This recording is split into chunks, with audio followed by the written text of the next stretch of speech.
Children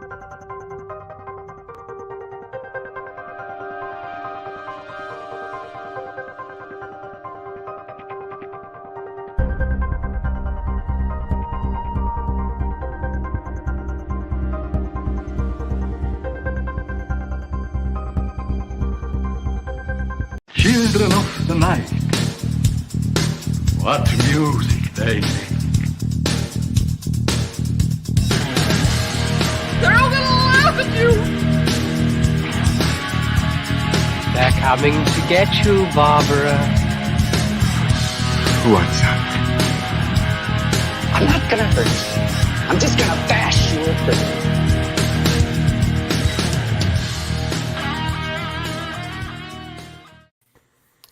Welcome to the shortest episode of Final Guys of all time. So, For sure. Hunter bailed, and then Jack had to bail last minute, so it is now down to you and I was telling you beforehand, I don't really have much horror stuff to talk about, so this is going to be quick and dirty. So, Yes. And you're sick. And so, I'm sick and my brain's not working. So I'm not the pretentious douchebag you think I am if you're watching this. My nose is red, my eyes, I look like I'm drinking and on drugs, and you don't need to see that. Very nice. Well, I am drinking, but so this is going to be a quick one. We'll see how long this goes. Tonight, our main feature is Mandrake, which is a Shudder exclusive. Shockingly, we never really cover Shudder movies here, I know. And we're not going to have any news, so this is going to be a bang episode. I'll throw in the drinking word. Sorry, Sheridan, didn't have time to tell you who wasn't going to make it. It was kind of evolving very quickly. All right, let's see. Ghost Hunter? Okay. All right, so my drinking words are budget, Mary, and atmosphere, and yours are small, horror, and roots, and the bonus words are hate, crime, and hunter. All right, so before we just jump into what we watched, do you have any news, anything to announce? No. Anything coming up? No. Yeah, me either. Same old shit. SBIG episodes every Thursday and Sunday. That's all I do right now. And hello to everyone in the chat. Sorry, it's going to be a quick one, but we're making do with what we got. Yeah. All right, let's just jump into the curation section, I guess. Let's do it.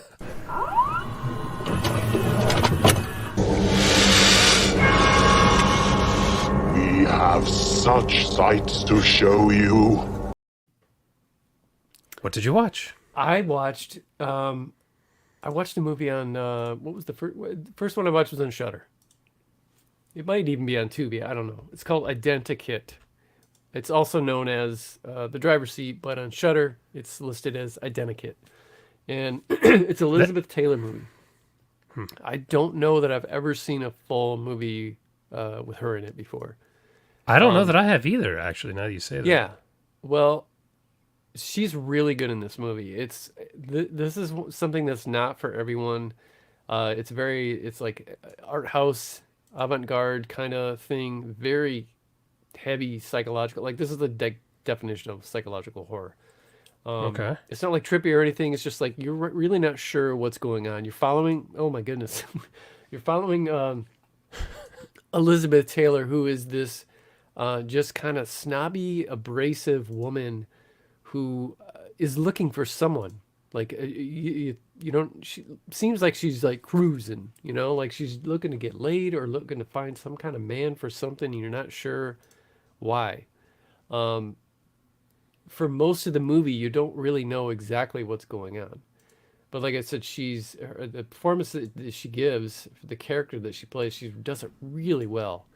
And there's some kind of disturbing to the point of being almost hilarious scenes in here where she's being sexually harassed. At one point, a guy is chasing after her after realizing he's not going to get any farther with their little kissing session they had, screaming about how he needs to have an orgasm every day. And so she's just running away from this. What's his name? The Andy Warhol makes a cameo in here. I guess that at the time he was in Rome. I think this is an Italian film. So he was in Rome at the time, and he's like, yeah, play a little bit in this movie. So I don't want to say too much about it. It's got an ending that you probably not going to see coming. I watched after I watched it. I watched some reviews on YouTube. There's only a couple on there. Two guys, they loved this movie. One guy, it was his favorite movie of all time. What? Really? So yeah. All right. You know, I don't know what are some of his others, so I don't know if that can be trusted. But I did enjoy it. I could see people hating it just because they, you know, maybe they want more action. They want to know earlier what the heck's going on with, you know, what is she looking for? Because there's also flashbacks to like police officers interviewing people that she's spoken with, and you're really not sure what's going on. And even at the end, it's kind of ambiguous, and you might have to take a few minutes to, you know, be like, okay, what did that mean?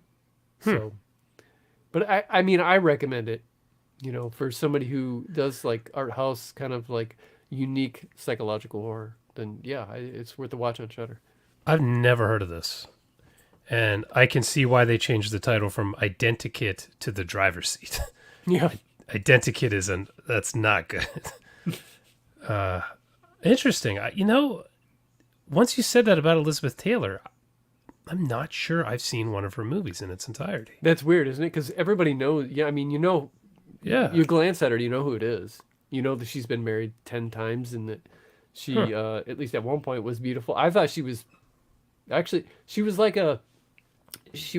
this movie, she was like a cross between her hair, makeup, and what she was wearing. She was a cross between Divine and a sexy Robert Smith from The Cure. That's what she reminded me of. And I thought she was kind of, I think she was 41 in this, but Okay. yeah, kind of sexy, man. That's that's quite a description. Yeah.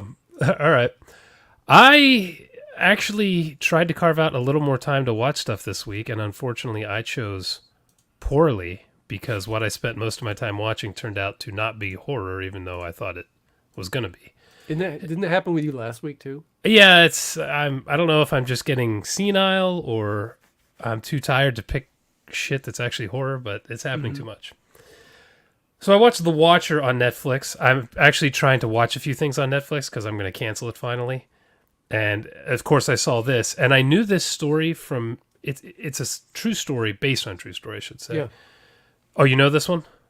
Dude, I have a like most writers, I have a file that goes back almost a decade of ideas, and I have I think probably 6 years ago, I wrote notes for a book I was going to write about this, and I put a link to the news article because I don't even think I shared it anywhere online because I didn't want anyone to steal my idea. Mm-hmm. And then I saw and I was always like, I'll get to it. Then I saw the trailer for this, and I was like, oh, somebody freaking... It was only a matter of time. It's such a crazy story. I knew someone was going to take it, but... I remember seeing it, I don't know, on Unsolved Mysteries or something. Like, back in the 90s or early 2000s, hearing about this. Something like that. I mean, I could be getting my time frames mixed up, but it's been a long time. And when I saw this, I thought, oh, this is kind of cool. Maybe they solved it, or... And then I saw Ryan Murphy was involved, and he did, what's American Horror Story. So I thought, okay. And then it kind of starts off as a horror story. It's about a couple who moves into a gigantic home that is just gorgeous. And they start getting notes from someone called the Watcher, who is clearly watching the family. But then there are people breaking into the house. Like they wake up in the middle of the night and their neighbor's in the house. Like all this crazy shit is happening, and it kind of devolves from being a thriller horror story to just being a goofy comedy mystery. Oh no. By the end, because the characters are so dumb and the conclusions they jump to and their neighbors are so strange that you just kind of laugh at it. So it doesn't become scary anymore. It's just kind of, it's fine. That's disappointing. But it's not horror, so do not go into this expecting that. I would barely even classify this as a thriller, because, like I said, by the end, it's just goofy. It's just, you know, each character you're trying to figure out what stupid or funny shit they're going to say next. You're not Yeah. worried about somebody being killed or something terrible happening. But this does have a great cast. Naomi Watts is always good, even though she plays one of the worst characters ever in this in the show. She's just god awful. Bobby Cannavale, that's his name. I couldn't think of it the whole time I was watching it. And then, of course, Mia Farrow, who I kept thinking was Oh wow. was Sissy Spacek. I kept thinking it was Sissy Spacek the whole time. So this has a really good cast throughout. And, like I said, it starts strong and then just kind of floundered for me. And the last episode in particular was just not good. So if you're looking for a horror show, give this a skip. But if you like goofy mysteries, then you might actually really like this. That sucks because I canceled my Netflix maybe 3 months ago, and I've had it since way before they went to streaming. When it was just the DVD thing, Like probably 05, 06. Within the first the year that it was out, I had it, and I've had it ever since. Me too. I think I canceled for 1 month one time, and then that was it. But I was going to bring it back because I wanted to see this, and I want to see Dahmer and. I think a couple other things, but this was kind of the top of the list. That sucks. Not horror. And yeah, it's such a cool idea, but like I said, it just kind of got goofy. I was like, okay. You got, all right. you got a super chat right there, man. Oh, we never get super chats in Final Guys. What do we got here? That's like the third one in the last month or so, isn't it? Yeah, it's strange. Drew Views, $20, dude. Holy crap. Found you guys thanks to SBIG. Can't believe Jason made Final Guys and SBIG crew watch Veronica. I did. I'm sure there's a circle of hell reserved for you, just for you, Jason, for doing that. Hey, man, it's what I do. If you're friends with me, I make you watch terrible shit occasionally. And Veronica was just so bad, I had to share in the love. Thank you for that. I appreciate that. I'm glad you found us. Even though you came from so bad it's good. This must have been horribly disappointing. Yeah, Or horribly, listen. or you loved it. Either way. All right. What you got? What was the next one? Oh, dude. Oh, my gosh. Okay, Tubi. This might... I'm going to tell you right now. Okay, this movie is called L.A. AIDS Jabber. And the only reason why I finished this movie is so that I could come on here and say I watched a movie called L.A. AIDS Jabber. This is 100% so bad it's good. Really? Okay. Yes. There's no doubt, this was 94, 95, I think 94. This was filmed with a video camera, for sure. And you want to talk about incompetence. This is up there with not quite as entertaining or much to laugh at as like Birdemic, but it's up there with that. Just the fact that you say that in the same review is telling. Yeah. The only stuff that you could actually call acting in here, I guess, would be a couple guys that are in their 60s, maybe 70s. They're not that bad. Everybody else is pretty bad. This guy's hilarious. Everything is just so dramatic with him.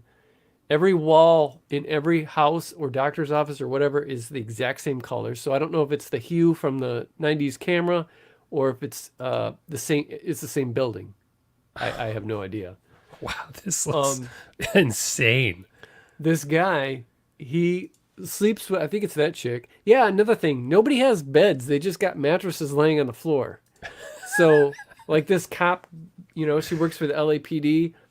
Her boss comes to wake her up, or co-worker comes to wake her up one day, and she's like on the floor in bed, and she's getting out. It's like, where are you living? But LA AIDS Jabber, this kid, he's probably about 18, 19 years old.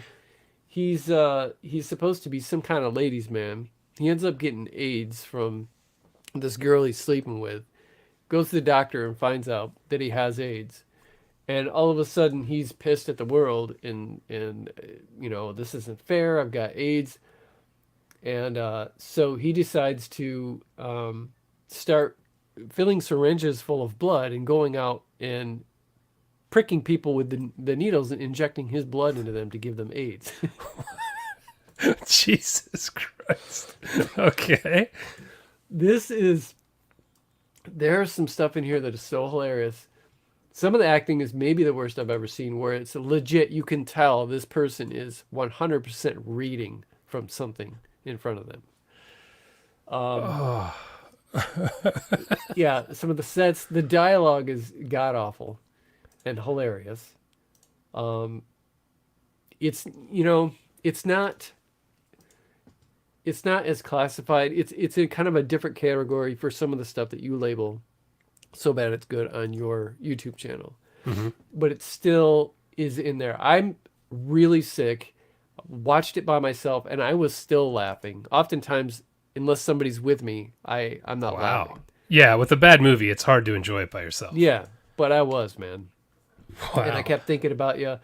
And yeah, this is I don't know what else to say about it. It's weird that every time somebody would piss this kid off, he'd be like, because he developed this hit list of people he's gonna stick the needle into. He's gonna jab And his he's like- needle into. Yeah, somebody might badmouth him and he'll, on the phone or something. He'd be like, "You just been added to the list," and then he'll go like hunt this person down. There's huge things that happen in the movie off camera that you'll only find out about it because the cops say. Oh God, that's great storytelling. If someone huge in the movie dies, they just show up. All of a sudden, you never see anything, and they're just like, "I hate to tell you this, but so and so died," and I'm like, "What? You mean the dude that's been in half this movie?" So, dude, Wow. yeah, you might want to gather some friends. I'm surprised that maybe it's not on DVD, but I'm surprised that no one has recommended this or sent it to you yet to watch for. This is a first for me. I have never heard of this. I mean, it only has 57 ratings on IMDb, so Yeah. almost no one has seen this movie. I have to find a copy of this. That is just unbelievable. Yeah, Yeah, with the title like Los Angeles AIDS Jabber. this is the greatest title of any movie of all time. Yeah, and it takes itself very seriously. And That's some the of best. it even feels like there's a message behind it by the end, which makes it God. more hilarious. Kind of like Birdemic was all about global warming and Yeah. climate change. This feels like they're trying to send some message of empathy, maybe, for people. I just added this to the top of my list because that title alone, man, I have Yeah. to find a copy of this. Dude, I can't get past it now. Like, it's just too goddamn funny. I didn't watch anything else, but I did get a video game my buddy told me about called Generation Zero. I haven't been able to play it a lot, but from what I've done so far, it's been pretty fun. It takes place in the 80s in Sweden, I believe, and robots somehow take over the world. I don't know if it's just Sweden yet, but you start the game in this outside this little village outside of a church, kind of, and you're trying to either evade or fight these robots, and you have to scavenge for supplies, guns, shit like that. You find a bicycle so you can move faster. All kinds of things like that. And we're kind of going through the countryside, and you get the story as you go about what happened with these robots. Yeah. You get in contact with someone in the military, and he's telling you, "Oh, we were attacked here and there," and things like that. And like I said, I'm not too far into it yet, but it's pretty cool. It's a lot of fun, and I would say it's kind of horror, kind of action, kind of sci-fi. It's a pretty good mixture of each. It gets pretty intense at night when you're running through the woods and these freaking robots are jumping out at you, but Yeah. it's quite enjoyable. I don't have a huge full review because I don't have a lot of spare time right now, so I'm not getting to play the game as much as I'd want. But I think I paid like $6 for it on Steam on some sale. I think it's typically $25, so for $6, I mean, it was more than graphics are worth it. good. Yeah, it was a lot of fun. So I'm sure I'll talk about it again in a couple months as I get more time to play it, maybe around Christmas or something. But Generation Zero, I keep forgetting the name because it doesn't. I don't see how it plays into the game yet. So we'll see, but not bad. You got anything else? That is it, man. This episode is going to be so short. All right, let's jump into the main feature, Mandrake. You like scary movies? Uh-huh. What's your favorite scary movie? I don't know. You have to have a favorite. What comes to mind? Are you feeling up to a synopsis? Oh, dude. I can I give was you a thinking dance about that pop earlier. I was soundtrack. like, my brain. No, I'm not actually, because I'll sit here and stumble, and because I got brain fog from my. Well, this one is a little hard to do. Yeah. The story's not always There's the a legend of clearest. there's a probation officer in Ireland gets hooked up with a woman known as Bloody Mary, from local urban legend. She just got out of prison for 30 years for killing a couple people involved in this cult. Dude, that music. It's perfect for an Irish horror film. And we need to find out if there's any truth behind that. And there's family drama in here too, with your ex-husband and your kid and stuff. That's all I got, man. Yeah, Mandrake. There's Mandrake. Yeah. It's like I said, this isn't the easiest one to synopsize. So, well done. What did you think? I thought it was really well made. I had probably you did too. Maybe like that one Irish movie that we did a while back. I had to put the subtitles on. Yeah. Accent wasn't quite as thick, but I missed a few words, so I ended up putting them on. But It took me a little bit to get the hang of it, maybe like 5 minutes, and then I started to understand Yeah. everything. Yeah. I liked it. I didn't love it. I felt I can't put my finger on it, but I felt like there was something missing in it somehow. I was waiting for 100%. I was waiting for maybe a big reveal, some shocking moments, some kind of but it just kept going in kind of straightforward direction, even maybe a little too early at times with what was really going on. And so I was waiting for a payoff that didn't come, but yeah, I didn't hate it. I enjoyed it. Like I said, I thought it was well done. Acting was great. I guess that's all I'll say about it for now. Okay. I'm with you. Maybe the first half of the movie, I was really in. I dig the look of it. Mm-hmm. I like that camera technology is getting cheap enough to the point where a movie like this that clearly did not have much money still can look so good. Yep. I really dug that. I like the performances. There was, I think because everything was dark and dreary and just the way it was shot was almost like that late 90s horror film look where the contrast is really high. Mm-hmm. So I dug all of that. And then as the story progressed through the second half, it just felt like it was moving a little fast maybe. Mm-hmm.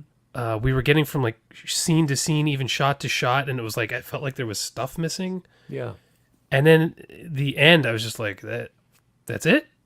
That's the end of the movie? Like everything we just watched, that's it?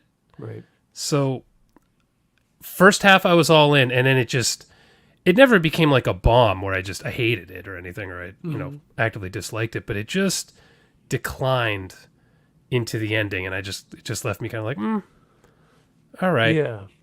Maybe could have used a little more in the writing department, I guess, but I don't know. It's just I'm exactly with you. I just felt like something's missing here. That's not clicking into place. Yes. Yeah. Wow. Yep. And I still can't. As a writer, I was sometimes I try to think, well, what if they would have done this or thrown this in there? That maybe this is what I would have done, but I still can't. It wasn't horrible, but yeah, it was like, where are the pages that really put this together and make it even better? Because I feel like they're missing. Yeah, Tina's saying her feelings on Mandrake changed many times as she watched it. Yeah. I'm with you. It was a little back and forth. And then Michael Clark says he liked the mood, but it was kind of slow. Michael thinks every movie is slow. That's true. But I am with him. I did like the mood, and any movie that has an interesting take on witchcraft, I'm in on. I like that. Mm-hmm. I like seeing gnarly spells and the way some of that stuff is done, or if they're making a potion or or something like. I'm always interested in seeing like a gross way they can do that, and this had that. This had a really good scene of that actually. Yeah.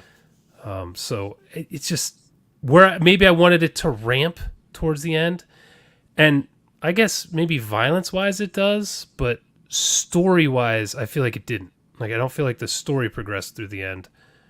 It just they kind of maybe amped up the violence a little bit. I don't know. Maybe that's Yeah, what and it the was. climax was anticlimactic. You know, there was a scene toward the end with the the pitchforks and torches, where it's like, well, that happened fast. Yeah, it was just like, oh, we're in. Yeah. You want to jump into spoilers? I don't have a bell. Ring, ring, ring. I don't. Oh wait, I have some keys. It's the best I can That'll tell. That'll work. Well, let me, before I forget, I want to jump right to the very end then. Okay. What was your take on the the last 15, 20 seconds of this? Like, what do you think they were wanting us to think was going to happen? I was so perplexed when it ended, I actually rewound it. I thought maybe I had zoned or something, or I was looking for something on the screen. Dude, I'm still not sure, obviously. I didn't know if maybe the woman was holding the baby, looking in the mirror, interacting with the witch in a way that she was going to take the baby to be another sacrifice Yeah. for a potion for her biological son. I guess. Yeah. That makes it, yeah, to try to heal him, I guess. Yeah.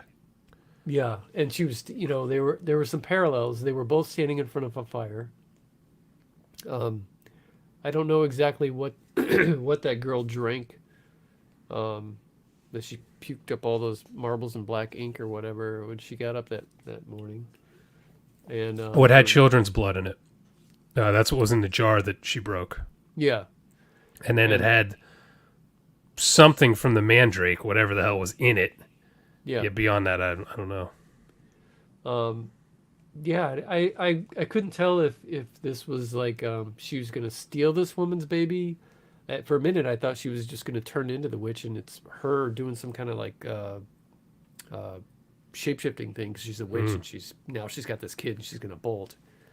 Because they kept showing her in the mirror for so long, I thought she was gonna slowly like. And then they showed the real witch in the woods, nude, and that was parallel to in front of the fire, and that was parallel with this woman standing in front of the fire.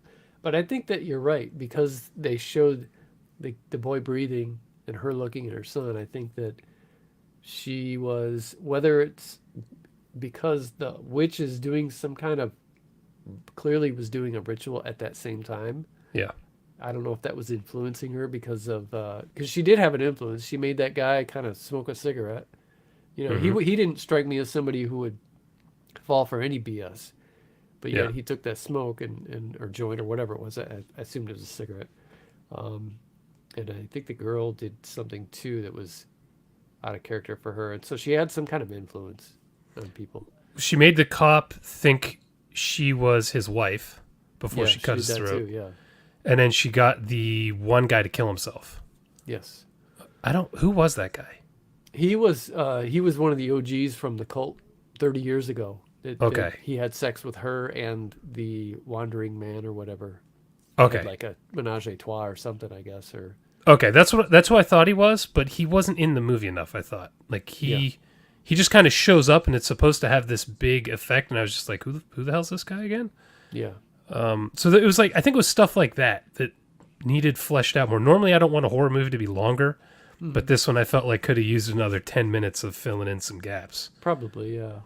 But I think you're right, man. I think that she was probably deciding, I'm gonna fix my kid with this baby. Yeah, that was my interpretation. And when they got back to the house, maybe 5 minutes before that, there was a mandrake the witch had put in the house. I don't know if you saw that. Yeah. So that I'm assuming all of that is to lead into that's what she was going to do. Yeah. Yeah. I think you're right. Again, because we're having to talk about that, maybe that could have been a little clearer. only because the ending already felt climactic, because she just kind of gets away. You know, like, I don't know. And in that build up to the ending, when they find her son and hang him in the woods, that scene was so chopped up. Yeah. Like they find him, you don't really see the hanging, you see the aftermath, then it you just see happens fast, yeah. the witch screams, she's somewhere else, and then like the next shot she's there cutting him down, and I'm like, whoa, that just was way too quick. And Tina said that she thought that they were going to throw the baby in that the witch was going to, or that the woman was going to throw the baby in the fire. I thought that too, and she says she was almost disappointed that she didn't, because it did feel anticlimactic. I kind of agree. I like when it's like that feeling where you're like, I don't know, I got that feeling where it's like, I want her to throw this baby in the fire, but I don't, because that's horrible of me to want that, because man, that was a cute baby. Obviously it's just a movie, but yeah, part of me was just kind of like, take me there, like blow my mind that you're going to actually do this. You know, exactly. Like, it's, you don't want to be rooting for a gross ending, but at the same time, we would have remembered this movie forever. Yeah. Had it gone there. Yeah. Even just having her meeting the witch at the fire with the baby, so you instantly know they're going to kill this baby, would have been like, holy shit. Instead, it was like, I don't know. Yeah. Just, that ending just didn't have a punch that left me. And I was disappointed, just like Tina's saying, disappointed because it did feel like that way, but I was so in on the first half of this movie. Like, I was in. Yeah. And I liked that it seemed like they weren't explaining every step, because sometimes that really annoys me when it feels like writers don't trust the audience enough to let them just figure out the little things. So I liked that. But then towards the end, I was like, oh, maybe they're just not filling in enough. Maybe I'm the stupid audience they shouldn't be trusting. I don't know. But at one point, I wondered, maybe you did too, that is she going to be the good witch? Is it going to come out that she's been sacrificing for these people this whole time, and she's gathering this whatever deadly nightshade or whatever she got from that thing, because it hadn't come out yet that she was everything they thought she was. Right. So I thought maybe was gonna be some kind of martyr, and she's been trying to get this evil out of the woods, and here she is concocting this potion, but it just went, there was really no, it just was very straightforward, and they had it right all the time. I'm really a bad witch, and yeah, maybe if the main character, who I do not know her name, the blonde, maybe if she had been, I don't know, having visions or more thoughts or something leading up to the end, I don't know, evil thoughts or a connection to the witch or I don't know, something. Yeah. But that ending just felt like, I don't know, it just needed a little more. It's exactly like you said, just something was missing. And I can't even articulate exactly what it was, which bugs me. Yeah. So, all right. Anything else you want to add in before we get out of here at 33 minutes? Man. Record breaking, yeah. The shortest Final Guys ever. Do you think it's worth a watch, or no? A lot of people are really into like the Wiccan thing, witch stuff and stuff the last 5-10 years or whatever. And I think I could see them really digging that. But it's not something I'm going to be adding to a list or telling my friends, oh, hey, you should, or recommending to people looking for good stuff on Shudder. But it's not horrible. So if you're going to take the time, it's not like you're going to, I wish I had my hour and 25 minutes back, Yeah. Yeah, I think I'm with you. Well, honestly, if you listen to this show or watch this show, you're the type of person who probably seeks out interesting horror movies. So I would say this is worth a watch, but just keep your expectations down, particularly at the beginning when you're excited because this movie looks cool and it's doing weird shit. At least it doesn't get silly. No, yeah, that's fair. That's fair. It never gets dumb. It never turns into The Conjuring or something like that. Yeah. It always stays grounded. I just needed a little bit more. But I will say, for anyone who's looking for a really good occult movie, check out A Dark Song from a couple years ago. Did you ever see that one? A Dark Song? A Dark Song. No, I don't think I have. It's from maybe... Oh, God. I'll have to find it now. 2016, I think. That is a really interesting occult film. So if you can find that somewhere, absolutely worth a watch. I think you'll dig it. Okay. Hopefully for Thanksgiving week, everyone will be back. I have no idea. I have no idea what we're doing. I apologize for this being truncated, but everything kind of fell apart in the last 2 days here. So thank you, Chad, for salvaging the show. Otherwise, I would have just canceled it.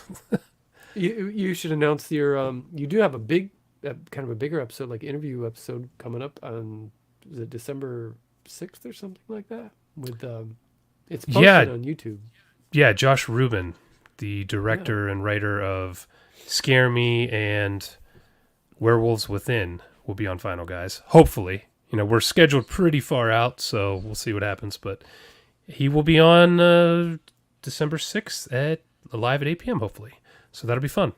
And I'm looking forward to hearing how this even happened. I got messages on Twitter about it. I was like, what? What's going on? You want me to do something with the calendar? It's oh yeah. I tagged you guys in because he was just looking for a podcast. Oh, you're the one who put that together. I tagged you guys. I said read this, and then I don't know who takes care of the Final Guys, social media stuff, but That's usually Jack. whoever it was, yeah, I don't take care of my own. He jumped right on it, and then it was hooked up like right away. Oh, well, that would explain it. I was very curious because, Josh is going to be on. I'm like, what? What the hell's happening? So that'll be fun. I'm looking forward to it. And as always, I'm sure we'll let everyone know what the hell the movie is at the last possible second, so almost no one will get to see it. And we'll keep the tradition going. Thank you, Chad. Thanks, everyone, for showing up. And we'll see you next week. And I have to get the bumper ready. I am trying to find... There it is.